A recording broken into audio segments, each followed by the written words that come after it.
Teman-teman, terima kasih telah membuka video ini. Pada malam Jumat kali ini, saya akan membacakan sebuah cerita pendek bergenre horor yang dikirimkan oleh seseorang yang bernama Putu Widi Wageswari dengan ceritanya yang berjudul Tamu.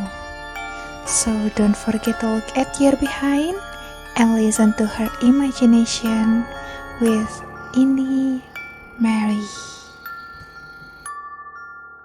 Tamu, sebuah cerita pendek bergenre horor karya Putu Widi Wageswari yang akan dibacakan oleh saya, Nessa.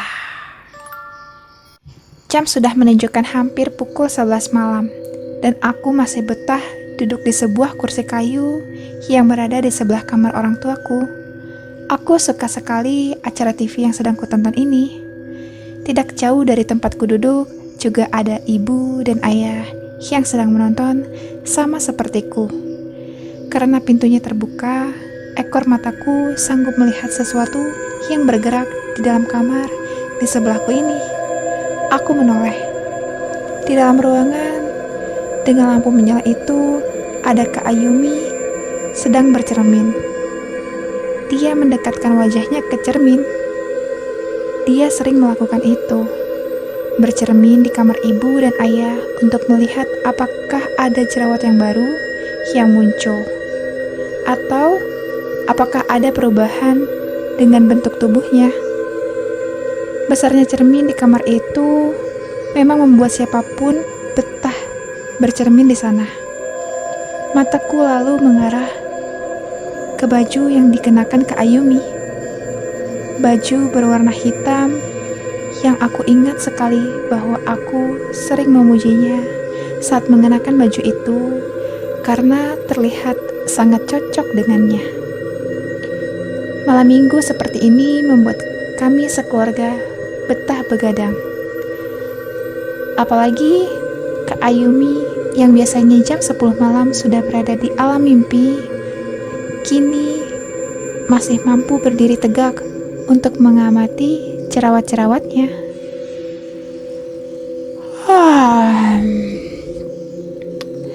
Mulutku terbuka lebar. Akhirnya, rasa kantuk itu datang juga. Aku beranjak dari tempatku duduk. Ibu, ayah, aku tidur duluan ya, kataku. Iya, Harumi, balas ayah dengan mata tak bisa lepas dari layar berukuran besar di depannya. Selamat tidur, nak, kata ibu. Aku berjalan sempoyongan ke kamar. Mengantuk sekali. Namun, mataku yang tadinya sayup-sayup, kini mendadak melotot. Aku berdiri kaku di depan pintu kamarku yang setengah terbuka. Bagaimana bisa Kak Ayumi sudah terbaring dan terlihat tidur dengan sangat lelap di atas kasur itu? Lalu, bukankah tadi dia memakai baju warna hitam? Mengapa sekarang mendadak berubah menjadi ungu? Aku meneguk pelan ludahku agar jangan sampai menghasilkan suara. Kak Ayumi, panggilku pelan dengan bibir agak bergetar. Tidak ada jawaban dari Kak Ayumi, bahkan tubuhnya tak bergerak sedikit pun. Kak Ayumi, aku mencobanya lagi. Suara Kak Ayumi terdengar pelan. Aku diam sejenak menunggu respon selanjutnya dari kakakku ini. Dia menggeliatkan tubuhnya dan membuka perlahan matanya. Harumi, kenapa berdiri di sana? Sini tidur, katanya dengan nada lemas. Terdengar sangat mengantuk. Sejak kapan kakak ada di sini? Dia menggaruk pelan kepalanya. Kenapa kau bertanya sesuatu yang Sudah kau tahu jawabannya. Bukankah tadi saat kau sedang menaruh ponselmu di kamar, aku sudah mengatakan bahwa aku mau tidur duluan. Bola mataku berputar ke atas. Aku mencoba mengingat kejadian yang diceritakan Kak Ayumi. Ketika aku berhasil mengingatnya, aku cepat-cepat berlari dan melompat ke atas kasur. Aku menempelkan badanku dengan Kak Ayumi. Aku takut sekali dan mendadak merinding. Hei, ada apa? Tanya Kak Ayumi. Baru saja aku melihat kakak sedang bercermin di kamar ibu dan ayah. Loh, tapi aku sudah sejak tadi di sini. Makanya itu aku takut, Kak. Siapa yang aku lihat itu?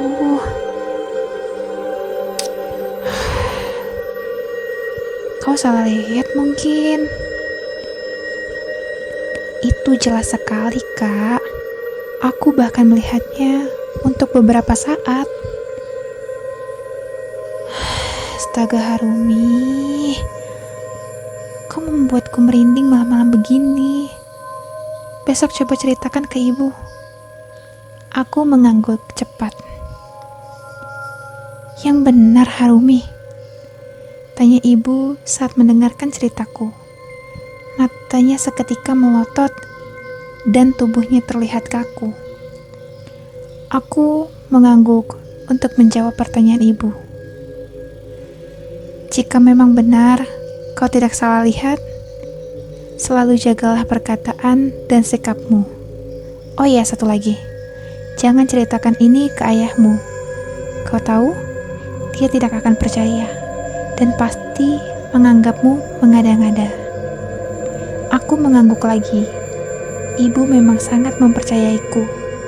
Ayah juga begitu.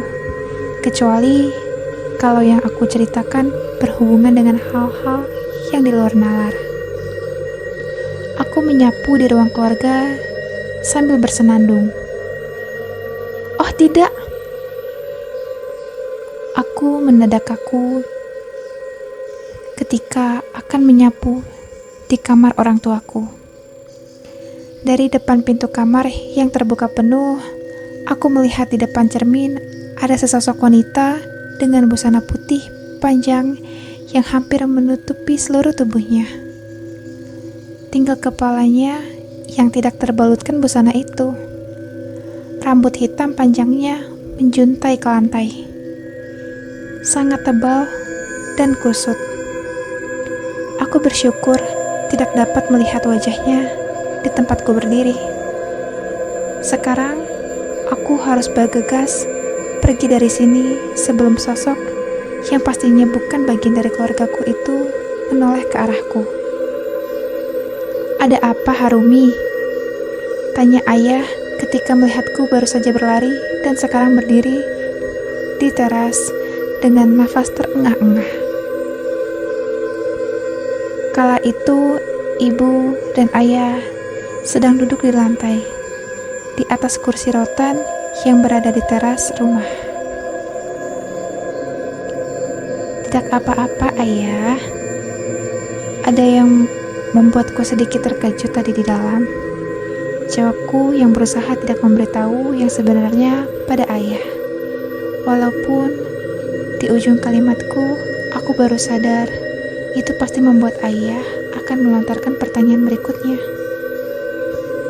Memangnya apa yang membuatmu terkejut? Sudah aku duga. Itu pertanyaannya. Aku tidak tahu pasti. Mungkin karena di dalam sepi, jadi kalau melihat sesuatu yang sepintas aneh atau mendengar sedikit saja suara membuatku terkejut. Ada-ada saja kau ini.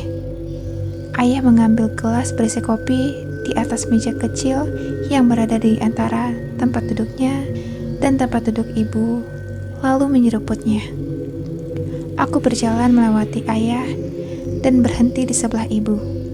Aku berjongkok, lalu mendekatkan bibirku ke telinga kanan ibu sambil berbisik. Bu, aku tidak berani menyapu di kamar ibu.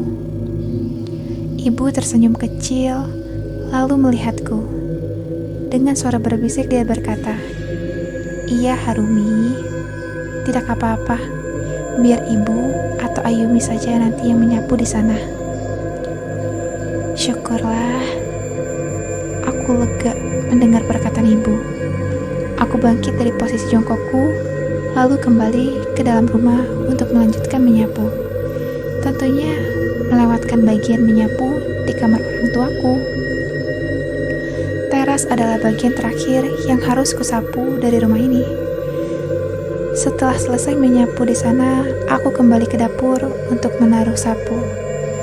Begitu berjalan melewati kamar orang tuaku, yap, sosok itu masih ada di sana. Aku berjalan lemas menuju kamarku. Mengantuk sekali rasanya. Padahal ini masih sekitar jam 8 pagi. Dan aku baru saja terbangun 2 jam yang lalu. Setelah selesai membersihkan rumah di minggu pagi ini, akhirnya aku bisa juga merebahkan tubuhku di atas kasur empuk milikku. Nikmat sekali rasanya. Tanpa aku perintah, mataku terpejam seketika. Astaga, baru saja aku tidur, tetapi ibu sudah memanggil. Kalau aku berteriak, "Aku sudah selesai bersih-bersih rumah, Bu," mungkin saja ibu akan berhenti memanggil. Karena memang biasanya kalau ibu memanggil di jam segini, yang dibahas adalah pekerjaan rumah. Perlahan aku mencoba membuka mataku yang masih sangat betah memejam ini. Tunggu, mengapa rasanya sulit sekali? Tidak, ini bukan karena aku masih terlalu mengantuk. Rasanya beda. Seolah ada yang sengaja menjagaku untuk membuka mata. "Harumi," ibu memanggil lagi. Mulutku terasa sangat kaku. Ingin sekali menjawab panggilan ibu, tetapi tidak bisa. Ingin sekali meminta tolong, tetapi seperti ada yang tidak mengizinkannya. "Siapapun, tolong aku. Ya Tuhan." Kalimat itu sulit sekali untuk dikeluarkan. Aku tidak mau terus begini. Tersiksa sekali. Meskipun lelah, bahkan sampai putus asa, aku terus memaksakan mata dan mulutku agar bisa terbuka. Yang membuatku semakin takut adalah saat sebuah kalimat tiba-tiba terlintas di benakku. Sosok di depan cermin itu sekarang mengikuti hingga ke kamarku. Terdengar suara pintu kamarku terbuka. Langkah kaki dan samar-samar suara nyanyian juga terdengar. Ya, aku mengenali suara itu. "Kak Ayumi, Kak, tolong aku. Aku mohon. Ya Tuhan." Kalimat itu masih saja tidak mau keluar dari mulutku. Dengan dada yang rasanya kembang kempis, aku terus mengucapkan doa dalam hati. Lalu rasanya Kak Ayumi menjatuhkan bokongnya di atas kasur, tepat di sebelah tubuhku berbaring. Tangannya terasa menyentuh pundakku, dan ya, mataku akhirnya bisa terbuka. Sebelum aku melihat Kak Ayumi, aku lebih dulu melihat ke langit-langit kamarku. Oh tidak, kain putih apa itu yang sedang berkibar di atas sana? Kain itu semakin lama semakin mendekatiku. Dengan cepat aku bangkit dari kasur dan berlari terbirit-birit keluar kamar tanpa menghiraukan Kak Ayumi yang memanggilku. "Hei, Harumi, ada apa, ha?" Tanya Kak Ayumi yang baru saja tiba di teras. Aku masih betah berada di dalam pelukan ibu sambil menangis. Aku sangat ketakutan. Tak lama kemudian, ayah datang. Dan pastinya merasa heran pada sikapku ini. "Ada apa ini?" tanya ayah. Ibu menceritakan apa yang telah kuceritakan padanya kepada ayah. Meskipun kami tahu pasti ayah tidak akan percaya, tetapi yang penting kami menjawab pertanyaannya dan tidak berbohong. "Harumi," rasanya sebuah telapak tangan berukuran cukup besar memegang pundakku. Itu ayah. Pelan-pelan aku keluar dari pelukan ibu dan melihat ayah. "Benar, kau melihatnya?" tanya ayah. Aku mengangguk pelan. Ayah diam beberapa saat. Aku juga melihatnya. "Hah?" Aku, ibu, dan Kak Ayumi kompak. Ayah kira itu hanya halusinasi ayah. Tetapi tidak mungkin kan kita menghalusinasikan hal yang sama? Sama persis. Ayah curiga pada toga yang tergantung di atas cermin itu. Rasanya semenjak ada toga itu di sana, ayah mulai melihat sosok itu. Aku berpikir sebentar. Oh iya, ayah benar. Beberapa waktu lalu, ibu memang meminjam toga pada temannya untuk merayakan hari wisudanya sebagai sarjana. Ayah tiba-tiba masuk dan ini membuatku sangat khawatir. Aku, ibu, dan Kak Ayumi hanya bisa saling tatap dalam diam. Tak perlu menunggu waktu lama, ayah datang dengan toga di tangan kanannya. Seketika, aku kembali memeluk ibu.